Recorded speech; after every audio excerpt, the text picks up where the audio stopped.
আসসালামু আলাইকুম রহমতুল্লাহি আবরাকাতুহ।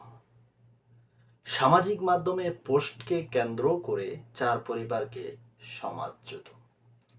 মূল কারণ হলো ইমাম সাহেব ঘুষ এবং দুর্নীতি, সুদ এগুলো নিয়ে আলোচনা করায় ইমাম সাহেবকে মসজিদ থেকে বের করে দেয় একটি মহল, সভাপতি বা এরকম যেটাই হোক, সেটা হলো ফেনীতে।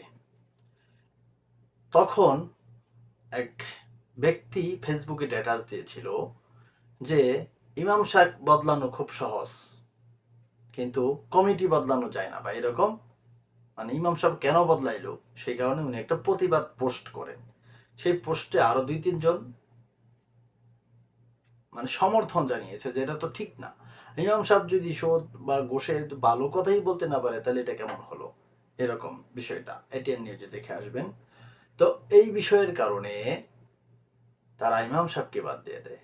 তখন যে পোস্টটা করেছিল ফেসবুকে যে ব্যক্তি, যারা এই পোস্টকে, চারটা পরিবার, আরো তিনজন এই পোস্টটাকে সমর্থন জানায়, তার জন্য ওই চার পরিবারকে সমাজচ্যুত, নামাজ পড়তে যাওয়া যাবে না, কারোর সাথে কথা বলতে পারবে না, এই যে অবস্থা। তার মানে একটা সমাজে সবাই খারাপ আমরা। আফসোস, আফসোস, এটা বলে সমাজের বদলাম। তুমি জোরই করো, তুমি গোশ খাও, এটা সমাজের বদলাম হয় না। সত্যি কথা বললে আজকে সমাজের বদলাম। আমরা কতটা নিকৃষ্ট অবস্থায় আমরা চলে যাচ্ছি হিসাব করেন। বর্তমান সমাজে আমাদের এরকমই অবস্থা হচ্ছে।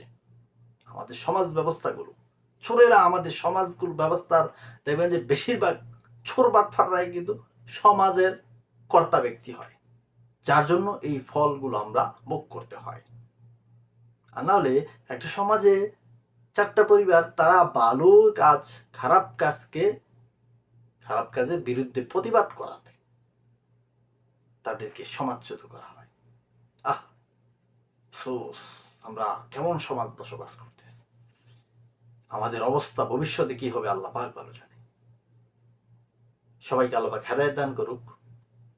ভিডিওটা ভালো লাগলে শেয়ার করতে পারেন, আর আপনাদের মতামত জানিয়ে যেতে পারেন। ভালো থাকবেন, সুস্থ থাকবেন, শুভকামনা সবার জন্য। জানতে চাই এবং জানাতে চাই আপনাদেরকে।